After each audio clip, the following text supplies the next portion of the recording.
yana bitta qo'shimchasiga ayollar, onalar menga yozyapti. O'g'lim, sizga juda ham katta rahmat. O'zimni qizim mana turmushga chiqdi. Eridan shu Instagramda bo'lar bo'lmas psixologlar, content makerlar ko'rib, xayoli buzilyapti. Bo'lar bo'lmas blogerlarni ko'rib. Sizga kattakon rahmat. Videolaringizni tashladim. U qanaqadir bir foyda olib keladi degan umiddaman deb turib, menga onalar rahmat deyapti. Bundan tashqari boshqa o'qituvchi ayollar yozyapti.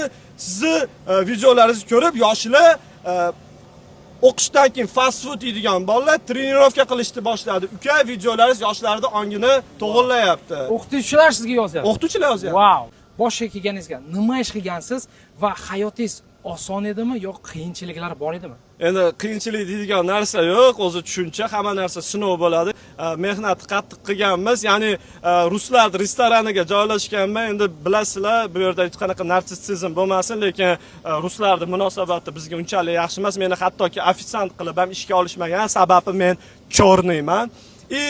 Ofitsiantning yordamchisi, ya'ni basbo'y bo'lib ishlaganman. Kuniga 40 minggacha qadam tashar edim.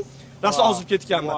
O'sha payti tungi klubda ishlar edim. Ayollarni shu adxotlarini tozalab yurardim. Ya'ni o'sha tualetga kiradigan narsalarini qusganlari, messenjda keladigan har xil. Серьезно? Da, o'sha trapkalarni tozalab yurardim. Bu narsadan hech ham uyalmayman.